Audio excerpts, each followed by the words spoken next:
반갑습니다. 장종료 시장점검입니다. 오늘 코스피 지수 상승하면서 반등 한계치에 드디어 도달을 했습니다.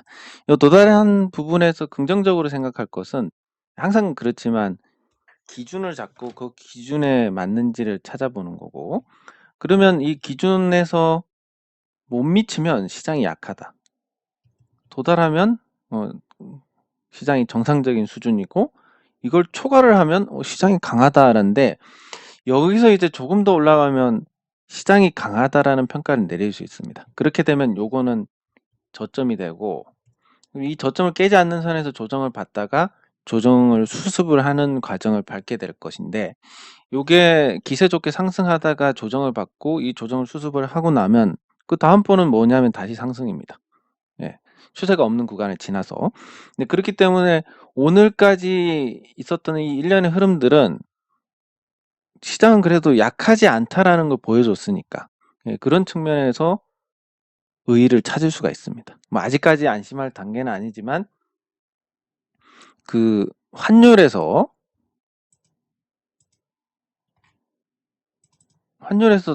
진정세가 뚜렷합니다. 근데 이 환율에서 어느 정도 워낙 약세가 진행될 만한 이런 구간에서 지금 돌연 이제 강세로 접어드는 이런 어떤 전환점이 생겼습니다. 그러면 환율이 코스피의 어떤 바로미터라고 본다면 코스피 지수는 지금까지 하고 달리 이 구간에서는 코스피가 약세일 가능성이 높았고, 실제 코스피가 8월부터 조정을 받았습니다. 이 구간 동안. 그리고 어제 비로소 환율이 진정이 됐고, 아직까지 기술적 반등 영역에 있지만 시장도 이전보다는 분위기가 많이 수습이 됐습니다. 그러면 워낙 약세가 진정이 된다는 전제로, 그럼 1150원 정도가 수출하고 어떤 다른 부분들을 고려했을 때 가장 이상적인 수치라고 본다면, 여기까지 내려오면 시장에 대해서 더 이상 조정에 대한 어떤 걱정이 없어도 되지 않을까. 그러면 이제 내년에 유동성 장세가 본격적으로 펼쳐지지 않을까 하는 기대를 가질 수가 있게 됩니다. 예, 그래서 오늘 시장은 나름 뭐 제 기준에서는 나름 의의를 찾을 수가 있고 최악은 아니다라는 판단을 할 수 있는 그 기준을 충족을 했습니다. 예, 그래서 그런 점까지 고려를 하면, 예, 매우 긍정적으로, 아니 매우 긍정적이지 않지만 최악은 벗어났다. 저점은 나왔다. 이 저점은 올해 저점입니다. 근데 공교롭게도 이전 상승장을 설명을 드릴 때 그 60주선에 대한 어떤 기준이 있었고, 예, 그런 부분이 지금 재현되고 있는 상황. 그러니까 2007년과 같은 이 유동성 장세 전에 있었던 이 60주선에서의 지지와 매우 흡사한 그런 모습을 보여주게 됐습니다. 네, 그래서 근데 이 시기하고 거의 또 비슷하게 맞물려 가는 게, 항상 주식시장이 반복이 되는 부분이 존재를 하고, 예, 그런 측면에서 과거 2006년, 7년을 넘어가는 이 시기를 복습을 할 필요가 있는데, 이 시기도 굉장히 좀 오랫동안 고통을 받았습니다. 1년 동안 오르지 않았는데 2005년에 이 당시에 펀드를 들었던 사람들이 보통 한 3배 정도 수익을 받습니다. 2003년에 들어서 3배 정도 수익을 받고, 여기서 어떤 회사가 등장을 했냐면 미래에셋이 등장을 했습니다. 당시에 이제 미래에셋이 초과 수익에 대해서 50%인가? 초과 수익 50%를 자기들이 먹는 이런 계약을 했는데, 뜻밖의 시장이 아주 올라가면서 큰 돈을 벌었습니다. 이 당시에. 그래서 신생업체였던 미래에셋이, 예, 큰 기업으로 성장할 수 있는 발판이 됐고, 예, 그런 고점을 찍고 나서 1년 정도 횡보를 하다가 다시 상승을 했는데, 비록 지수가 오름폭은 여기가 더 컸지만 매매를 하는 데 있어서 이때만큼 좋았던 적이 저는 없었다고 단언할 수 있습니다. 이때 정말 하고 싶은 대로 매매하면 됐던 장세였습니다. 그 당시에 제가 이 당시에 군 입대를 할 때 3천만 원으로 삼성전자를 사고 갔는데, 갔다 오니까 조금 이자 정도 붙어 있었고, 그래서 분노에 증권주로 교체를 하고 나서 요 당시에 3천만 원이 1억 4천까지 됐습니다. 근데 이때는 경험도 미숙하고 그렇다 보니까 이런 장세가 계속될 거라고 생각을 했고 그 뒤에 이제 뭐 조금 꺼내 쓰기도 하고 이것저것 해 가지고 이 이때 저는 1,400에서 다 정리를 했는데 뭐 나중에 뭐 원룸 전세하고 뭐 이러다 보니까 2,000 남았었습니다, 이때. 또 근데 그다음 연도에 이거를 8,000으로 만들었으니까 장세가 좋은 거 한번 엮이면 이때 저를 생각하면 진짜 뭐 아무것도 없는 조금 주식 투자에 대해서 관심도 많고 오랫동안 공부도 했지만 지금하고 비교하면 한참 수준이 낮은 그런 상태였다고 보는데 그럼에도 불구하고 이렇게 한 뭐 5배 가까이 이때도 4배. 그래서 장세를 한 번만 잘 만나면 큰 폭의 어떤 자산 증가를 기록을 할 수 있습니다. 물론 금액이 억대가 넘어가면 운용에서 부담이 생기기 때문에 이 정도 수익을 얻기는 힘들지만 지금 한 1,000만 원, 2,000만 원 가지고 주식 투자를 하시는 분들은 만약에 이번 조정이 이런 식으로 마무리가 되고 내년에 대세 상승장이 펼쳐진다면 큰 도약을 할 수 있습니다. 그렇기 때문에 그 큰 도약을 하는데 가장 중요한 게 뭐라고 말씀드렸습니까? 운입니다. 운. 운이 70%니까 안 되면 어쩔 수 없습니다. 다만 사람이 할 수 있는 부분이 30%인데 요 30%에서 실수는 없어야 됩니다. 제가 지금도 기억하는 게 2007년에 가장 뼈아팠던 손실이 뭐냐면 그 당시에 서울증권, 지금은 이제 유진투자증권인데 이때 제가 2007년 전까지는 거의 뭐 같이 투자를 했습니다. 매매했던 종목도 삼성전자, 기아차. 굉장히 스펙트럼이 제한이 되어 있었고 뭐 매매도 한 달에 한두 번? 그러니까 삼성전자 그때 당시에 기억하는 게 50만 원을 갖다가 삼성전자가 37만 원까지 내려왔습니다. 다시 50만 원 갈 것 같은데 하고 사놓고 학업에 열중하다 보니까 47만 원이 되어 있어서 팔고 뭐 기아차가 그때 당시 제 기억으로 만 원 정도 했던 것 같은데 뭐 만 원보다는 훨씬 가지 않을까 해서 13,000원에 팔고 그게 이제 뭐 한 달, 두 달 이렇게 걸리는 그런 매매를 하고 있다가 2007년에 삼성전자 도저히 안 오르니까 증권주로 바꾸면서 이제 매매가 조금 빈번해지는 방식으로 바뀌었고 차트 공부에서 어느 정도 확신, 차트가 도움이 되는 쪽으로 활용할 수 있다라는 확신이 생긴 건 2011년입니다. 개인적으로. 예, 그래서 그런 부분들을 고려했을 때 이 2007년 장세에서 제가 사람이 할 수 있는 모든 걸 완성을 시켜 놓지는 않았다. 만약에 그랬으면 1억 4천이 아니라 훨씬 더 많아졌을 것이다라고 생각할 수 있는데 그러면 물론 뭐 돈을 벌었다는 부분으로 따지면 여기서 여기까지 훨씬 많이 벌긴 했습니다. 예, 근데 그 당시에도 뭐 4배, 5배였고 별다른 어떤 기술이 없었다는 점에서 만약에 여기서 조정 수습하고 내년에 큰 장세가 펼쳐진다면 이걸 보시는 많은 분들은 아주 큰 기회를 잡게 되실 겁니다. 그 기회는 제가 드리는 게 아니라 시장이 주는 건데 그 시장에서 그 기회를 잡아 가지고 온전히 여러분의 자산으로 굳힌다면 투자금이 한 2,000만 원 정도다. 그럼 여기서 잘해 가지고 억대로 만들면 여기서 할 수 있는 일이 훨씬 더 많아집니다. 물론 운이라는 건 2천에서 1억을 만드는데 이게 다시 5억이 되고 이런 일은 잘 일어나지는 않지만 이걸 잘 지키다 보면 또 기회가 오고 그런 기회를 잘 활용하면 그다음번에는 5억이 되고 10억이 될 수 있습니다. 예, 그러면 다시 돌아와서 이 당시에 뭘 제가 2007년에 이런 매매를 하다 보니까 시장가 매매도 몰랐습니다.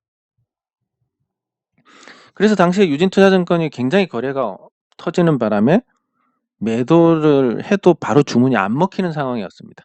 그때 시장가로 던져서 끝내면 되는데 그러면 뭐 30분 뒤에라도 체결이 됐을 텐데 어느 정도 밑에다가 걸고 체결이 안 돼서 또 밑에다가 걸고 하다 보니까 이때 수익이 다 날아갔습니다. 요 유진투자증권에서 얻었던 수익이. 예, 그래서 금액으로 따지면 당시에 한 1,000만 원 정도 주문을 몰라서 실수를 했는데 손실을 봤는데 이때 당시에 1,000만 원이면 제가 당시 투자금의 한 10% 정도에 해당되는 아주 큰 금액이었습니다. 그래서 그 앞으로 그런 장세가 펼쳐질 가능성이 한층 높아졌으니까 뭐 기간 조정 펼치고 내년 상반기 말 뭐 정도 되면 이대로 잘 흘러간다면 아주 큰 장이 설 거라고 보고, 그러면 기존에 올랐던 종목이나 아니면 삼성전자 같은 종목은 주도주가 될 수가 없을 겁니다.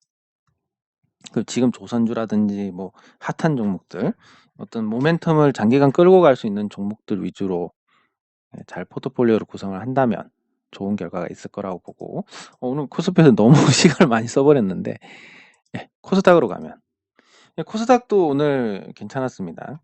심리적으로 안정을 찾을 수 있는 수준까지 반등을 했습니다. 1천선이 어쨌든 상징적인 부분이니까 천스닥이냐 아니냐 이걸 얘기를 하고 있는 거라서, 1천선을 돌파를 하면 천스닥이고 아니면 천스닥 아니고 투자 심리에 어떤 불안한 부분이 생길 수 있는데, 이 낙폭의 절반 이상을 만회를 했고 그 이전 기준으로 잡더라도 절반 이상을 만회를 했기 때문에 이 저점을 다시 깰 가능성은 크지 않아졌습니다. 그러면 시장이 상승을 했고 저점을 깨지 않다가 계속 이어가다 보면 에너지를 모으고 다시 상승을 한다. 이게 수순이기 때문에 코스닥도 큰 위기를 넘겼다라고 볼 수가 있는데, 그런 점에서 지수가 살아나면 개별 종목이 지수 때문에 어떤 받는 할인 요인이 줄어들기 때문에 개별 종목의 흐름도 이전보다는 훨씬 더 양호해지지 않을까.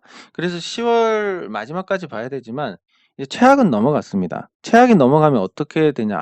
투자자들의 눈높이가 다시 높아집니다. 그전에는 본전만 찾으면 좋겠다 이런 생각하셨던 분들이 많으실 텐데, 이제는 보유하고 있는 종목에 대해서 본전 가지고 되겠냐 이렇게 시각이 바뀌게 됩니다. 눈높이가 높아지는 거고, 그래서 만족할 수 있는 주가 상승이 더, 예, 그 기대치가 높아지게 되니까, 그러면 매도가 줄어들게 되고 주가 상승이 더 좋아지는 이런 현상이 나타나게 됩니다. 즉, 그 수급에 의해서도 결정이 되지만 심리에 의해서도 주가가 많이 결정이 되고, 그런 부분들이 한층 나아지게 됐으니까 보유 중인 종목에서 마이너스 30% 이상 되지 않은 종목이면 그냥 놔둬도 이제 해결할 수 있는 그런 수순을 밟아가게 될 겁니다. 그래서 오늘 시장의 어떤 상승은 조금 의미를 좀 부여할 수 있는 좋은 거다, 이렇게 평가를 할 수 있습니다. 네, 그러면 댓글 확인하도록 하겠습니다. 예.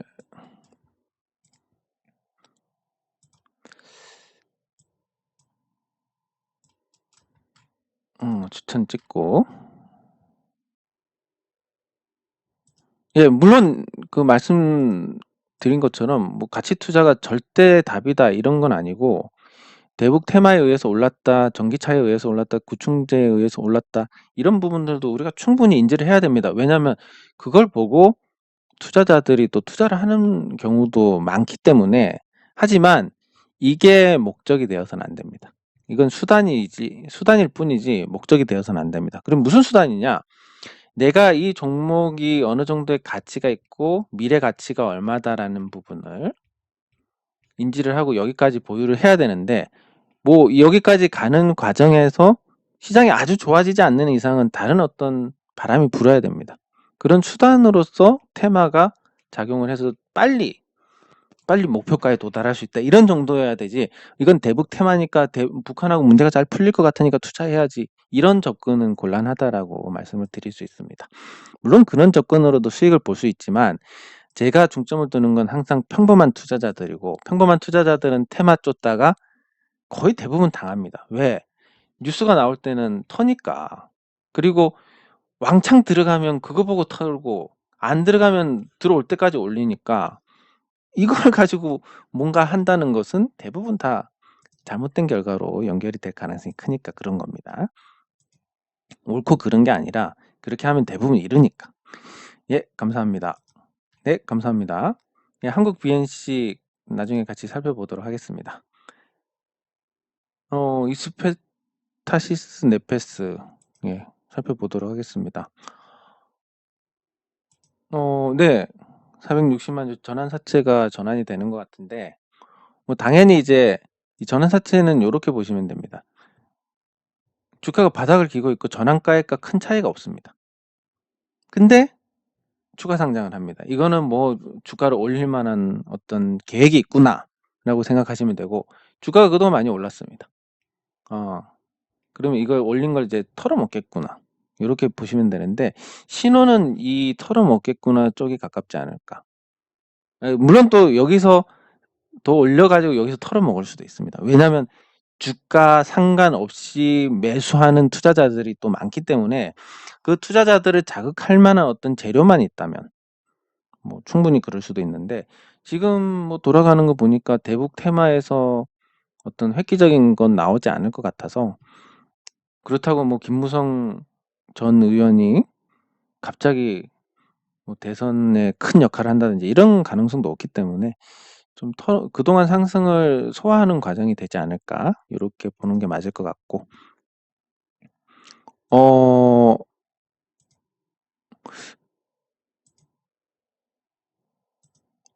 예, 저기 유치자는 개설하고 나서 마지막에 있습니다. 그리고 기왕이면 이제 지점장님으로 김진석으로 해주시는 게 조금 더 관리, 뭐 큰 차이는 없겠지만 그래도 조금 더 관리 계좌에 힘이 실리지 않을까, 뭐 이런 정도로 생각할 수 있는데, 그렇게 하셔가지고 다른 것보다 이제 배당 소득세 9%, 그리고 2023년부터 주식 양도 차익에 대한 과세가 되는데 여기서는 없으니까, 그럼 말씀하신 것처럼 긴 안목으로 세금 없이 투자 수익을 누적해 갈 수 있는, 예, 그런 계좌로 활용을 하시면 괜찮을 것 같습니다.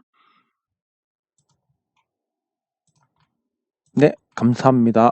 감사합니다. 네, 감사합니다. 네, 감사합니다.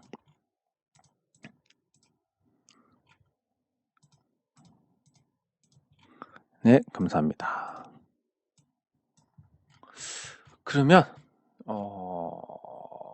한국 BNC부터 살펴보도록 하겠습니다. 그 사람은 또 뭐 항상 그렇지만 학습하니까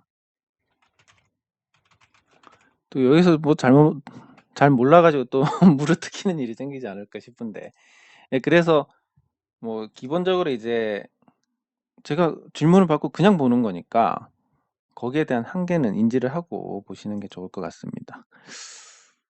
6,860에서 일단 10배가 오른 종목입니다. 10배가 올랐으면 오른 것에 대한 어떤 설명이 되어야 되는데, 이 회사가, 한국 BNC라는 회사가 주가가 저렇게 상승하는 동안에 어떤 설명을 할 만한 일이 있었느냐. 예, 미용 성형용 의료기기라든지 이런 거 하는데 코로나 끝나면 좋아질까라는 부분부터 해가지고 다양한 측면이 있습니다. 근데 그 다양한 측면을 고려를 해도 결국에는 이제 2차 상승을 하려면 주가가 크게 상승하고 이 가격을 인정받으려면 결국은 숫자가 나와야 됩니다. 그리고 나야 다시 올라가는데, 그 숫자가 나오는 부분을 확인을 하려면 그렇습니다. 실적이 나와줄 수밖에 없는 거고. 근데 이 회사는 주가가 오르는 기간 계속 실적이 나오지도 않고 적자도 봤습니다. 그리고 시가총액이 뭐 아무리 좋은 사업을 한다 하더라도, 예, 시가총액이 1조 5천억 가까이 됩니다. 지금 주가가 부러진 상태인데도. 그러면 최고가 기준으로 하면 3조가 넘었다는 얘기인데, 총 자산이 750억. 근데 그 전에 3월달 기준으로는 뭐 없었다는 거. 그러니까 합병해가지고 저기 스펙하고 합병해가지고 상장을 한 케이스라서 최대 주주가 지분이 많아야 되는데 또 많지도 않고, 이게 도대체 순자산 300억짜리 회사가 왜 도대체 이게 1조 5천억이나 되고 한때는 3조를 찍었는지, 이런 거 보면 내가 보유한 종목은 항상 저평가에서 허덕이는데 이런 종목들은 올라가고, 어떻게 보면 시장이 좀 너무하다는 생각도 하게 됩니다. 이런 걸 보면. 네. 근데 어쨌든 숫자로 증명하지 못했습니다. 증명하지 못했고 다시 상승한 매물 소화를 할 수 있을 만큼의 한계치까지도 버티지 못하고 또 내려갔습니다. 여기서 움직이고 있으니까 뭐 기술적 반등은 한 번 정도 나왔고, 다시 올라가느냐라고 보면 조금 힘들지 않을까라고 봐야 될 것 같습니다. 그리고 이거에 대해서 어떻게 질문하셨냐면 매수 단가가 4만 어떤 이유로 사셨는지는 잘 모르겠습니다. 근데 제 기준으로는 이거를 왜 사야 되는지도 모르겠고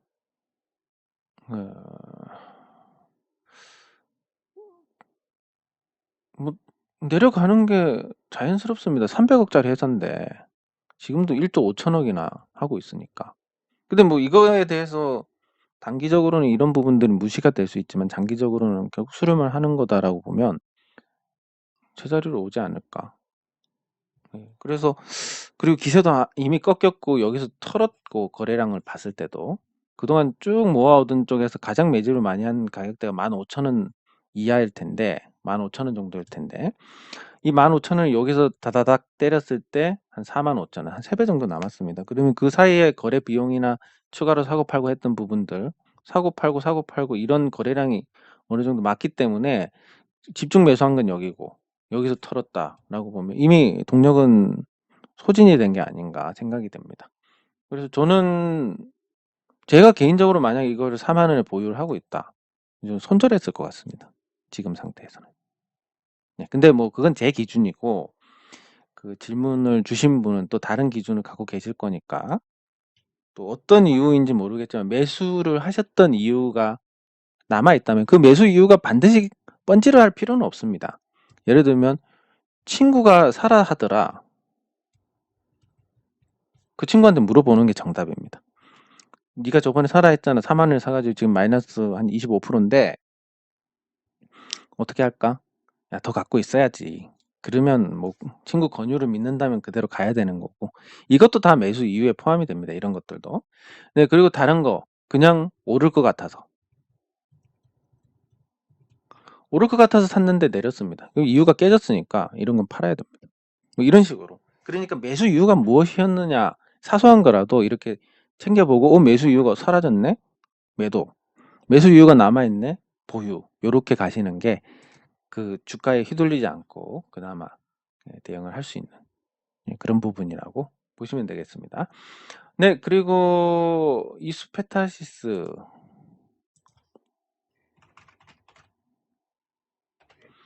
이수페타시스는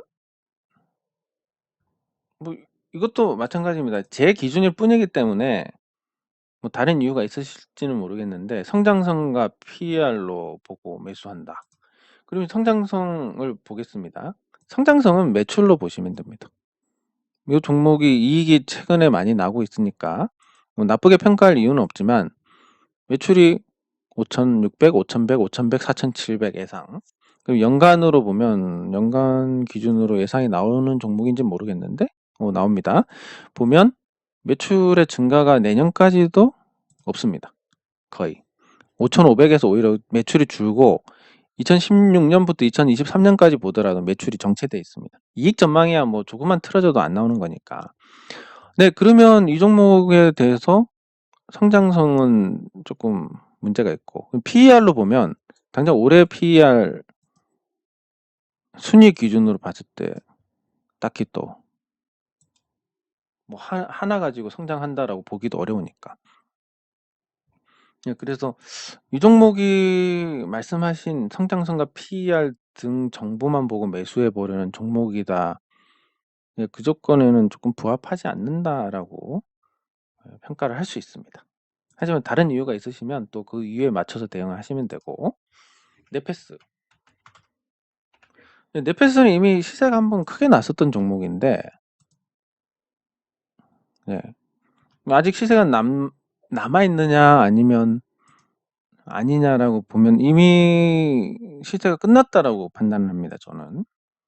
시세가 끝났고 다만 네페스는 뭐 다른 기업들처럼 뭔가 테마로 오른 게 아니라 성장 기대로 오른 거 아니냐? 이렇게 봤을 때 성장에 대해서는 유효한 부분이 있습니다. 매출이 2,700억대에서 지금 4천억대로 증가했으니까. 근데 실적이 안 따라줍니다. 실적이 못 따라주는데 이건 뭐 투자하는 과정에서 나올 수 있는 부분입니다.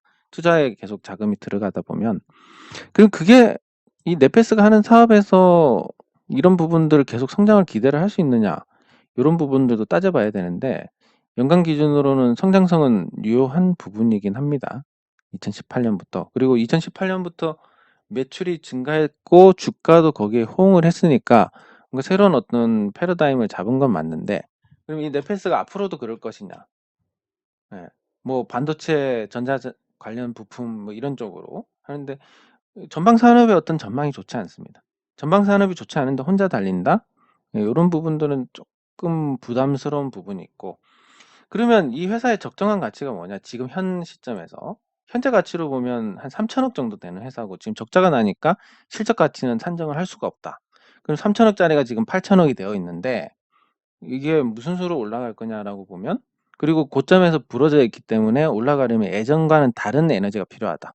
요런 걸 본다면 넷패스도 사실 거기에 해당되는 게 좀 어렵지 않나. 제 기준으로는 둘 다 조금 별로다라고 평가를 할 수 있습니다. 다만 이거는 앞으로 어떻게 될지 모르는 주가에 대해서 네가 맞고 내가 맞고 이럴 부분이 아니고 또 제가 생각하지 못한 부분을 가지고 고려를 하실 수 있기 때문에 그런 어떤 다양한 이유들과 거기에 따른 어떤 매수 그리고 그 내가 가지는 기준 그 기준에 따라서 대응을 할 수 있는지 여부 등등을 예, 점검을 해서 대응을 하시면 뭐 그게 맞는 접근이지 않을까 싶습니다.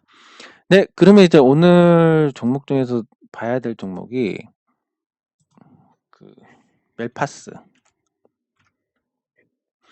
예, 멜파스 거래가 안 됐는데 제가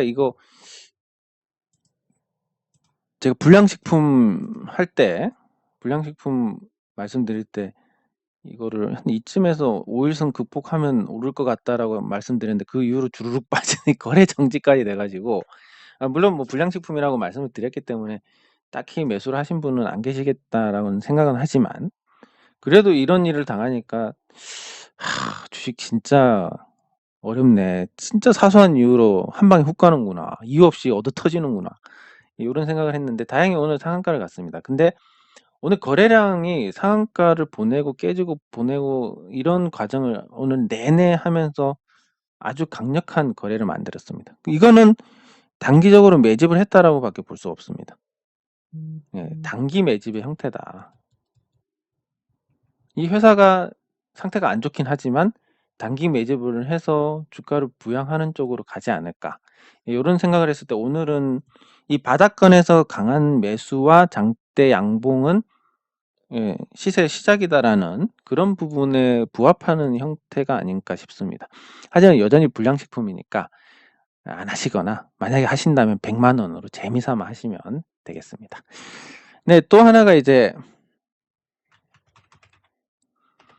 예, 3강 에멘트인데 이 종목이 작년, 올해 실적이 나고 있고 매출이 급증하고 있습니다. 성장주로서 어떤 매력을 갖고 있는데 이 성장주로서 매력을 갖고 있고 그게 주가에 반영이 된 이후에 잘 버티고 있습니다. 주가 10배 올랐으니까 먹을 건 사실 없습니다. 이 시점에서. 먹을 게 없고 정말 큰 기업이 됐을 때 100배 정도 시장이 좋을 때 오르는 경우가 있는데 이게 이 100배짜리에 해당이 되는지 안 되는지에 대한 어떤 관심을 가져볼 수가 있습니다. 일단 뭐 시기적으로만 보면 60주선에서 처음 이런 마주함이 있었기 때문에 시세가 한 번 더 이런 시세가 한 번 더 날 수 있는 가능성이 열려 있습니다. 예, 가능성은 있고 그리고 사업적으로 제가 가까이 있는 데다 보니까 뭐 얘기를 들을 수가 있는데 뭐 지금 부지를 굉장히 많이 확보하고 있다. 수주가 계속되고 있다. 이런 게 있고 국내 굴지의 대기업이 투자를 한다는 얘기도 돌고 있다. 뭐 이런 소문들이 있습니다. 그럼 그 소문이 사실인지 아닌지는 모르겠지만 우리 주식 격언에서 소문에 사서 뉴스에 팔아라. 이런 격언이 있으니까 이런 소문이 돌 때 한번 관심을 가져보는 건 어떨지. 그리고 이 종목은 그래도 숫자가 나오는 기업이고 하다 보니까 불량식품까지는 아니니까 뭐 한도를 제가 정해드리겠습니다. 불량식품은 100만 원. 그리고 불량식품 아닌 거는 한 1000만 원 정도? 1000만 원 이하. 이렇게 해서 뭐 배분을 하시면 그것도 뭐 절대적인 게 아니라 뭐 그 정도. 예. 뭐 여기서 플러스 마이너스 20 하면 한 200 정도 왔다 갔다 하는데 그게 이제 크게 부담스럽지 않으신 분들은 그렇고 또 뭐 상황에 맞게 1,000,000원 이하니까 이게 1,000,000 원이 아니라 예 1,000,000원 하셔도 되고 50만 원 하셔도 되고 안 하셔도 되고 예 그러니까 그런 정도로 해서 근데 1,000,000 원을 넘기지 않는 게 좋겠다. 뭐 이 정도로 해서 그 소문의 사실 뉴스에 판단하는 관점에서 한번 접근을 해 보는 거 뭐 나쁘지 않을 것 같습니다. 네 그리고 두산중공업.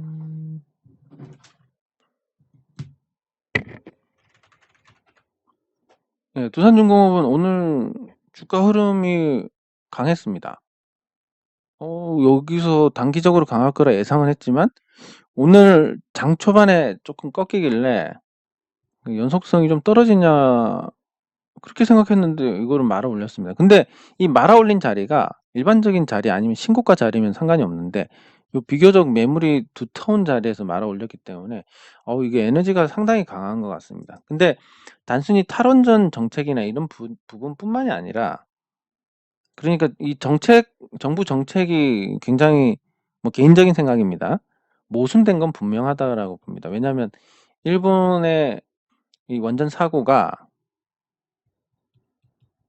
굉장히 특수한 부분이긴 합니다. 왜냐하면 우리는 지진이 있지도 않고 조선 시대 기록상 보면 500년간 큰 지진이 없었던 자리들이고 그러다 보니까 지진의 해일이나 이런 여러 가지가 복합적으로 진짜 왕재수 없게 걸려 가지고 문제가 생기는 일본 원전 사고 그리고 거기보다 훨씬 더 안전도가 높은 한국형 원전에서 굳이 탈원전 정책을 할 필요가 있느냐.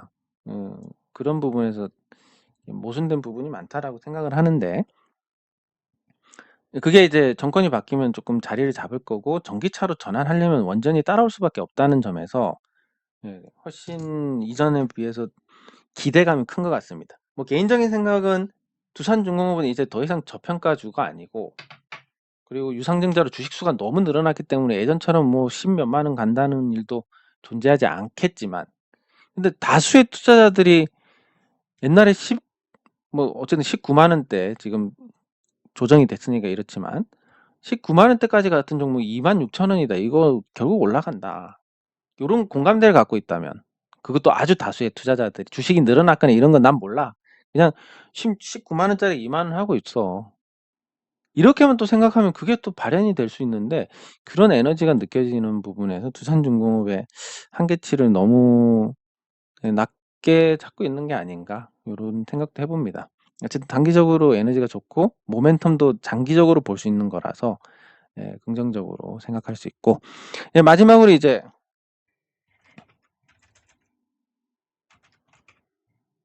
유진 스펙 4호 아이고 요 종목인데 그 아마 아시는 분들은 아시겠지만 예전에 그 프로 2000이라는 이 기업에 대해서 말씀드린 적이 있을 겁니다. 비상장 회사고 여기서 상장을 준비한다는 얘기는 들었는데 유진 스펙 4호랑 합병을 해서 이제 상장을 하게 됩니다. 근데 이게 스펙은 2,000원입니다. 스펙이 2,000원이고 기업하고 합병을 하게 되면 이제 거기서 주가가 결정이 되는데 그 기대감에 의해서 합병 소식에 의해서 6,300원까지 갔다가 지금 이제 합병할 때쯤 되니까 한 2,900원 정도 이렇게 형성이 돼 있습니다. 2,000원보다는 플러스가 됐는데 생각보다 일반적인 상장에 비해서는 조금 파급력이 떨어지고 근데 이게 여기에 대해서 이제 제가 말씀드리고 싶은 게 요 그 프로2000 대표님이 그때 하시는 말씀이 상장해서 이제 어느 정도 안정적인 상황이 되면 어떤 가치를 갖고 기업을 경영을 하실 건지 제가 여쭤본 적이 있습니다. 그랬더니 "우리 직원들이 고생을 많이 해서 직원들을 위해서 앞으로 하실 거다." 그래서 그때 이제 저는 굉장히 바른 생각이고 뭐 존경스럽다 생각했지만 투자는 또 냉정해야 되니까. 투자에서 투자자가 우위가 아니라 직원이 우선인 회사들은 뭐 물론 그 직원에 대한 대우가 좋고 직원들이 열심히 하면 성과가 나고 거기에 따라서 회사도 커질 수 있지만 그건 이제 비상장 회사일 때하고 또 상장 회사일 때하고는 조금 틀립니다. 그래서 직원들에 대한 보상이 강해질수록 투자 매력은 떨어지게 되어 있고, 그게 이제 극단적으로 나온 게 대한전선, 예전에. 대한전선의 복지는 국내 기업 중에서 거의 탑급이었는데 회사가 망했습니다. 예, 그런 것처럼 뭐 물론 그런 비상식적인 어떤 대우는 없겠지만 앞으로 투자자들을 위해서 상장을 하니까 투자자들의 수익, 투자자들의 자산 가치의 극대화에 초점을 맞추겠다. 비상장사로 있을 때야 내 맘대로 하지만 상장사는 투자자들 거 아니냐. 그러니까 열심히 하겠다. 뭐 요런 관점이면 모르겠는데 과거에 그런 말씀을 하셨기 때문에 투자 매력은 좀 떨어지지 않나. 그래서 그 조용한 종목들처럼 그냥 요 수준에서 머물 가능성이 높지 않을까 이렇게 예상을 해봅니다. 아마 조만간에 이 유진 스펙 4호가 프로 2000이라는 종목으로 바뀔 텐데 요것도 한번 재미삼아 보시면 좋지 않을까 싶습니다. 네, 장 종료 후 시장 점검은 여기서 마치도록 하겠습니다. 수고하셨습니다.